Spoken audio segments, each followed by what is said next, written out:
Hello and welcome to the Storytelling for the Soul podcast. I'm your host, Sarah Kanata, and this is the place we talk about all things expressive writing and other creative techniques, all with a little bit of Buffy the Vampire Slayer thrown in. Buckle up and enjoy.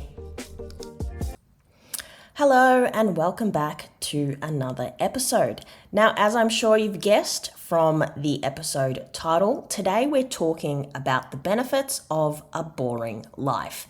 Now, boring, I've used that word just to capture your attention basically, because let's face it, people do click on things based on titles in the culture that we're living in. But what I mean by boring is largely an uneventful and routine-based life.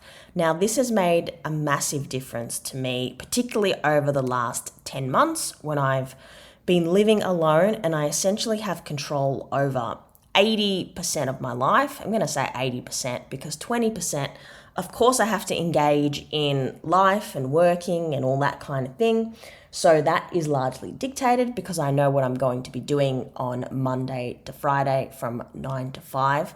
But outside of that, in my position, and of course, everyone is in a different life phase and life stage.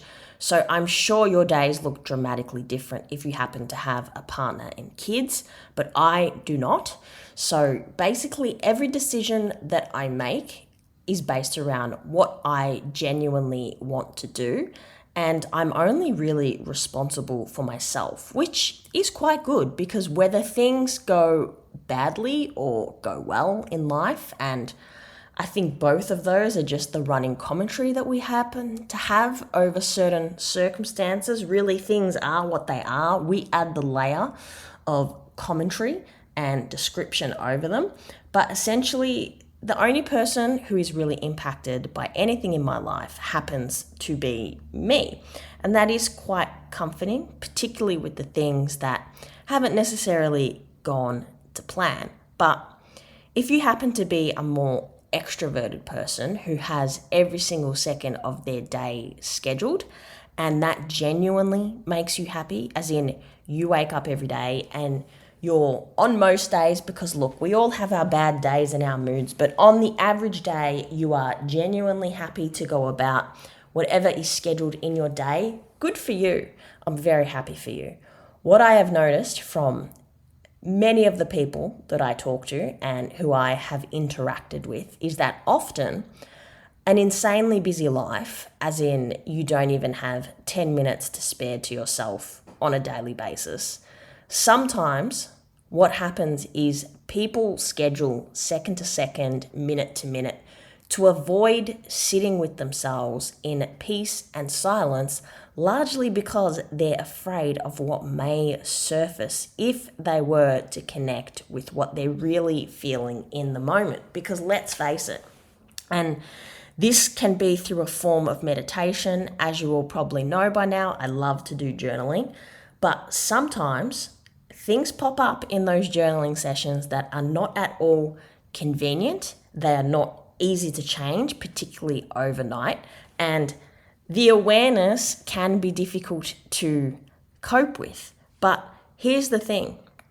If you're someone who is overscheduled, all that will happen is that in 5, 10, 15 years' time, when everyone else in your life has moved on to the next thing, you will then start having to face the truth of yourself. So nothing changes if nothing changes.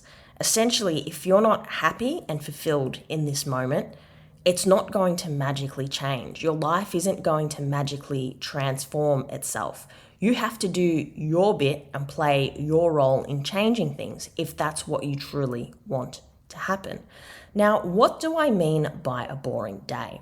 So I'm just going to talk about my personal circumstances, and essentially over the last 10 months of living alone for the first time, I've been able to establish really solid routines.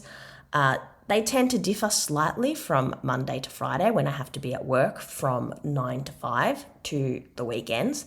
But essentially the structure of every day is basically the same. I wake up obviously earlier on Monday to Friday because I have to be at work at 9.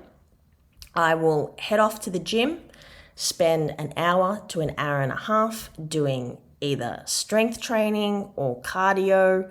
I actually particularly really like the gym, so I'm not in any rush to get out. I enjoy my time there. For me, it's just another form of the ability to be with myself. Sometimes I watch YouTube videos as I'm doing things. Sometimes I will listen to podcasts. I thoroughly enjoy my time moving. And that's the thing, moving is a privilege that most of us take for granted until it's not there anymore one day. And that's certainly something that I learnt recently when I had an injury. I had a pinched nerve in my neck, which was incredibly painful. Do not recommend. But during that 6-week period that it took to heal, I really understood how much I take general movement for granted. So once I've wrapped up in the gym, I will go into the sauna. Very privileged to be in a place, in a building that has all of these amenities, but I will spend about 14 minutes in the sauna. I meditate at the same time, so I know it's 14 minutes. Once my 14 minutes is up, I will pop back upstairs. I'll do a little bit of cleaning. I do not work well with clutter or feeling like I'm surrounded by dirt. I need to be in a relatively clear space to be able to be as productive as I can be.